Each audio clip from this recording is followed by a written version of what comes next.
meditation isn't going to change the world. However, meditation can drastically change your perception of the world. Yeah. And frankly, in my mind, that's all we have is the perception of our world, right? Yeah. If you really want to go deep into the matrix theory, all we have are the sensations and the information that's coming into our brain, whether it's artificial, whether it's real, nobody can actually prove, but you have control over your perception of things and how you react to them. So how does that meditation translate to you better managing political issues, better managing schedules, demands, challenges in the edit room? How does the meditation translate to being a tool for you as a storyteller?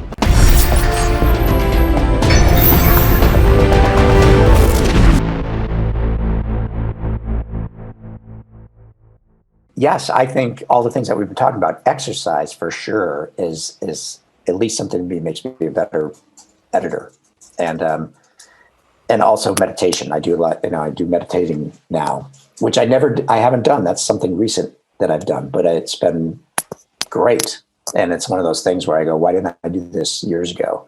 But I wasn't ready. It wasn't a thing that I was in my head yet. But now I really miss it when I don't do it.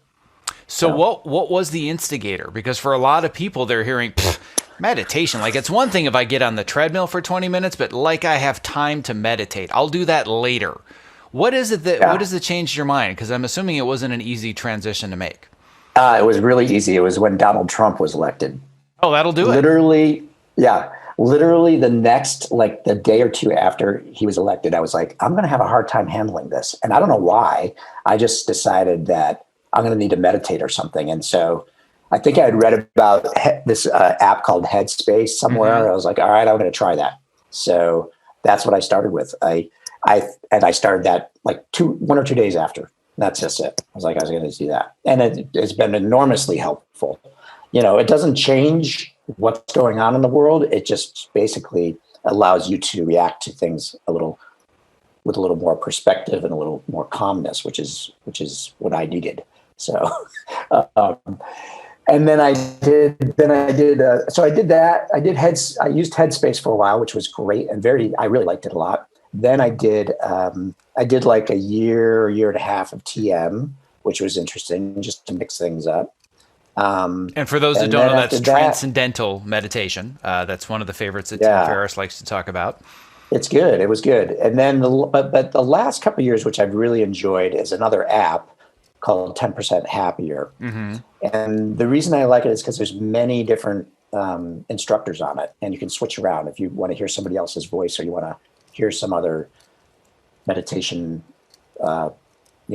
prompt. You can listen to it, and they have little courses and stuff like that. And I find it really. So if we hadn't had a shutdown, I was getting ready to go on a retreat. I was like, you know what? It's time for me to go on a meditation retreat. But I'll do that when this all passes. But so I haven't gotten that far yet. And then some people are such good meditators, but I'm still in my early infancy stage with it.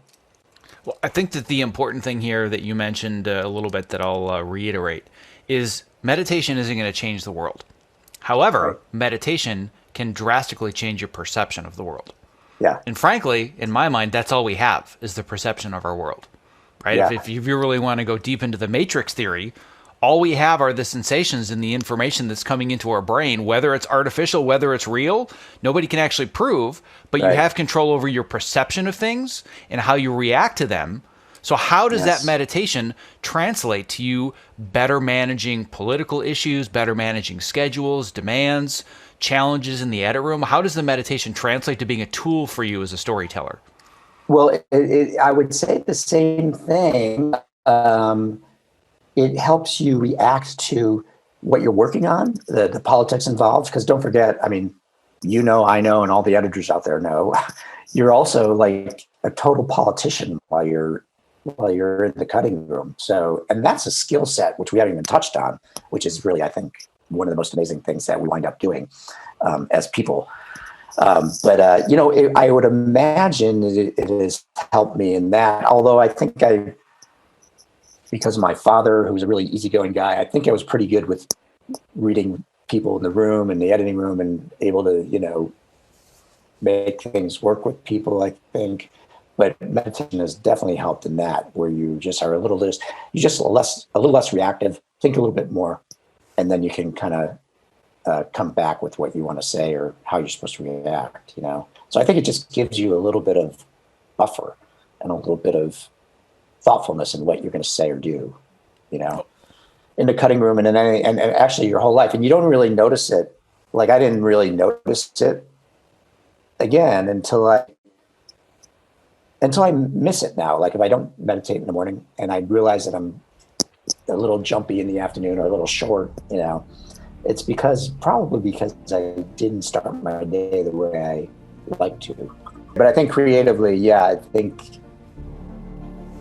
I think creatively it helps too. Again, it's like one of those things when you're not thinking about something and you're just kind of like, ideas will come to you.